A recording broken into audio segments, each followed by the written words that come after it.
This channel supports Extra Life in its efforts to raise money for the Children's Miracle Network. For more information about how to donate and join in their efforts, go to the link displayed here. Extra Life. Play games, heal kids. What up, everybody? This is your boy Black Magus, and we're going to talk a little bit about the NCAA men's basketball tournament, March Madness. So, first of all, shout out to everybody who joined the group that I posted for the tournament brackets. And apologies to everybody in the group because I'm pretty much kicking everybody's ass. The tournament hasn't been kind to a lot of people. For me, thankfully, it's been less harsh. I don't really have a bracket that's like super incredible. And I probably should take a picture of it just to show you guys where I'm at right now as far as my picks. My highest percentage is 75.5%, and the lowest is 65%. So I've done pretty good in my three brackets. It's probably the best that I've ever done, to be quite honest. That being said, it doesn't really amount to much because when I look at the overalls and look at how it compares to the nation, like my highest bracket, I am currently ranked the 2,831,729th in the world as far as brackets are concerned. So yeah. Yep. The number one dude, I have no idea how they got this. They have 15 1,520, damn, I can't even speak, points, and they are perfect. No, they're not perfect. They only missed, it looks like they only missed the one game. This motherfucker only made one mistake. I have to post this because that's insane. And the only game he got wrong was Providence and Dayton. He picked Providence to beat Dayton. That's it. Everything else is clean, spotless, including the damn. Well, no, he's not okay. Whew. I was about to say, how the hell did he get this? Then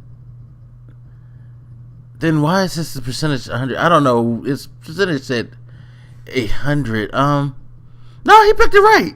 God damn it. He picked all this shit right. That's insane. He picked the Final Four exactly, and then he had the final game, and he picked Wisconsin's to win. Son of a bitch. Now, I should be calling myself son of a bitch because I actually picked Wisconsin's to win too in a couple of my brackets. I don't know why, but I was just feeling that pick. Now I'm kind of regretting it because I didn't think my Duke Blue Devils would make it this far, and now that they're there, I'm kind of torn because I would like to get the at least say that in the end I did predict the champion, even if I couldn't predict most of the other games. At the same time, I need that number 5 for my man Mike Krzyzewski. I want Duke to win this championship. It, as a longtime fan since probably Danny Ferry days, I've always admired Mike Krzyzewski, the way that he coaches, the way that he does things. I've always admired the program, the players. So many great players have come out of there, at least for college basketball's sake, because let's still be honest, Duke, even though I will say this, as of late, Duke players hit the pros and are a lot better than they were, but there was a good period of time where most Duke players were only top level in college. They'd go to the pros, they'd have a couple of good years maybe, but for the most part, they were like role players at best. Johnny Dawkins was an exception, was the biggest exception to the rule until after Leitner's class, when you started getting more people like Elton Brand, Grant Hill. Before his injury, Grant Hill was phenomenal. things like that. So, we got Kyrie Irving right now looking really, really good. Duke has some strong NBA pedigree now. You can't make that joke that Duke players are only good in college anymore. But yeah, I'm really excited to see my team compete for the championship. I mean, I respect Bo Ryan. I like him. That's one of the reasons why I picked Wisconsin, because year in, year out, they're always a very solid team, and they always have been one of those teams that have been like on the cusp of getting to this point.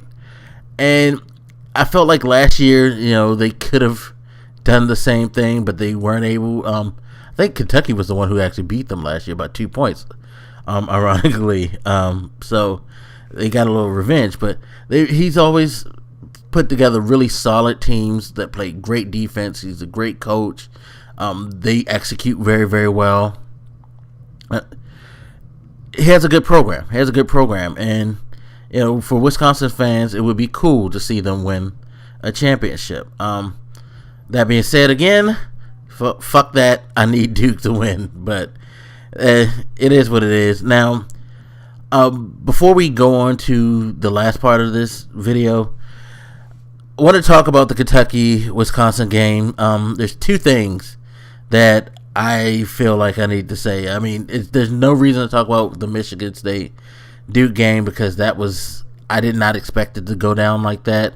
I have tremendous respect for Tom Izzo, and I think he did an amazing job of getting that team to the Final Four. One of the things, and that's why I always pick them to get deep runs. I have a hard time picking against Tom Izzo when it comes to these brackets, because the guy does such a great job. He's taken some teams that you would have never thought were good enough to the Final Four, and this team probably was one of those where you were like, yeah, it's a good team, but it's not a Final Four team. But he always somehow makes it there because he's such a great coach, and he gets so much out of his players. He's phenomenal, but Duke just was too dominant for them this go round, and Duke had already beat them before this year.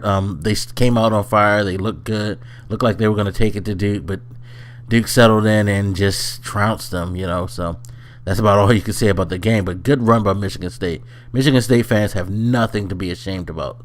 Phenomenal season. Anyway, Kentucky, Wisconsin. Now, straight up, the officiating was the best you could say about this officiating is it was spotty, and that's being nice. The reality is officiating sucked, especially in the last, I would say, 5 to 10 minutes. There were just some crazy blown calls in that whole session. It was on both sides, but it was mostly against Kentucky. That being said, that game wasn't lost because of the officials. Kentucky kind of imploded, people. They really did implode, especially in that last 3-minute run where they were making a lot of big mistakes, being very sloppy with the ball, being over-aggressive on defense. I don't know. It felt like they kind of panicked, especially in the last minute and a half. It just felt like they just lost their composure. That phantom basket, which was one of the worst calls I've ever seen in my life, where the shot clock ran out and Duke caught the ball and threw it up and scored. They didn't hear the shot clock, so they gave him the basket. And why is that not a reviewable play? Somebody need to explain to me why that can't be reviewed right there. There's no reason that play right there, out of all the shit that they review in basketball, why isn't that one of the things that they can review? You know what I mean? That's a rule that's definitely going to have to change soon. But that basket didn't really matter because Kentucky they were throwing the ball away. They were taking bad shots. They just weren't doing what they needed to do to win. And that's the bottom line. Wisconsin played a solid enough game. They stuck to their game plan. They got rattled a little bit, but for the most part, they kept it together and they did what they needed to do, and Kentucky didn't do that. And now we don't have the undefeated season, which is crazy. Side note on that is that the last team to beat an undefeated team in the Final Four was my Duke Blue Devils. We beat UNLV, and then we went on to trounce Kansas. Now, Here's what I'm worried about is that Wisconsin will have that vision in their head that, okay, Duke did this, we're going to repeat that, beat the shit out of Duke. I don't want that. Nah. I mean, if it happens, okay, good on me. I got the pick right, but fuck. I want another title for my boys. I want another title. Okay, so that's the first thing. Second thing, and I guess I should have said three things because there is a big elephant in the room of the after game situation. But let's go into that. The Andrew Harrison thing, his reaction during the press conference, it's quite humorous, but of course it's causing a lot of controversy. The racial component is starting to become a huge factor in that whole situation because of what he said. I'm not going to repeat what he said. If I can remember to put the link in the description, I'll let you see. But in response to a question asked about who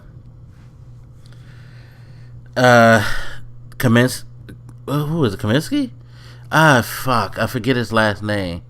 A player for Wisconsin's. They asked him about what did he think about him and all that, and you could tell he was trying to cover it up because he put his hand over his mouth, and I guess he didn't really think that, hey, you're on a live mic. It's going to take more than just putting your hand on your over top of your mouth to muffle you saying at full tone what you said. And he pretty much said, fuck that player. He didn't say it that way.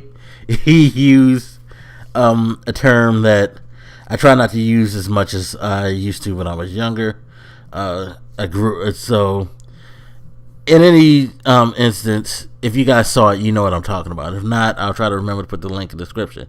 Well, that's starting a little bit of a racial stir because he used the N-word basically when he said fuck. He said fuck that basically, and it caused a little tizzy. On the internet. People got like a little upset, and in the climate that we are now, where how could I say this? Where the self-entitled want to take umbrage now at everything and try to reverse stuff and make it bigger than it is. It's gonna get out of hand before it blows over, which I don't think it should, because to me it reminded me of that Booker T moment. If you don't know the Booker T moment, I'll try to remember put that link in the description. But it reminds me of that when he was like doing a passionate promo and he used that word in a promo when talking about Hulk Hogan. It wasn't used in malice. It wasn't used as the way he used the word. I can tell you this 100% without any doubt. He wasn't using it to slur the dude. The fuck that part, sure, he was mad, but he wasn't like using the N-word to slur that dude. He was just coming from a natural place of anger. He should have known better. I'm not excusing that. Anger is one thing. I understand it. You're upset. Your undefeated season's gone. What have you. But you've been here before. This isn't your first loss, and you know how it is in the press. Keep it a little together. Just shut up. Just be mad quietly. Just watch yourself. And he didn't do that. So now he's got caught up. But he did apologize to dude, and I'm sure the Wisconsin player, he didn't give a fuck. He probably saw that. It was like, oh, for real? That's funny. He probably laughed at it because he, like me, my first reaction was, damn, this dude's salty as hell. Get over it. You know what I mean? And that's probably what his reaction was, to be quite honest. It was just funny to see how salty that dude was over the whole situation. That's my view. But now you got people saying that the championship game is going to be boring and nobody's going to want to watch it because Wisconsin's not a draw. I take offense to that because as a college basketball fan, a matchup between two top teams is a draw. So what that they're not the household name, the brand that you see people wear all over the place. That should not matter. And it really, really is bad how that can cause things to go in sports as far as ratings and appeal. It's just like the whole thing with the NBA where San Antonio doesn't get good ratings. They're a great team. So what? They're not from one of the biggest markets. That's a great team. Why don't you want to watch a great basketball team? So what? They don't play a over-the-top animated style. They play great basketball and they win. That's what you want to see, is a great basketball game, a great basketball series. Two great teams go at it for the championship. And that's what you're getting here. You're getting two number one seeds going at it right now in the finals, which is something that you don't get a lot these days. These are top programs, top of their conferences. What's wrong with this? Why isn't it appealing? So what? It's Wisconsin. That's very, very offensive. And I have to wonder, how much of a fan of the sport are you to say that? You can't be a big fan of the sport and say that. You have to be a casual person, in my mind. No one who enjoys college basketball is going to turn away from this, because this is going to be a good matchup. So what? It's not the flashy names. It's funny because a lot of people would probably rather watch a matchup such as Georgetown versus what's another popular team? They'll watch Georgetown, who wasn't that good this season, at least not at the top of their game this season, play another more recognizable program such as probably Louisville, who, while they were nice this season, they weren't that great. But because people recognize those names, they'll take Georgetown versus Georgia, because they noticed the Georgia brand, even though Georgia's not that type of team that's good. They'll take these lower seeds like that because they recognize them, and I think that's stupid. I think that's foolish. You're about to get a really good basketball game, people. You got two great coaches going at it. One's trying to get his first Division I title. He's had a bunch of Division III titles, but Bo Ryan has yet to win a Final Four. And you have Mike Krzyzewski, who has all the credentials and is going for his fifth title after a season in which he became the winningest coach in college basketball. There's something compelling there, and if you're a fan, you are definitely going to be tuned in. I just don't understand why people feel like this isn't a game to watch, but that's neither here nor there. Anyway, sorry for the long video, but it's been a while since I talked about college basketball. Should have been covering this throughout the tournament, but lots went on with these games. We're going to have a great championship game, and I'll probably do a video after that. Hope to see you guys there. As always, hit me up. Let me know what you think, and I'll holler at you later. This your boy Black Makers, and I'm out. Deuces.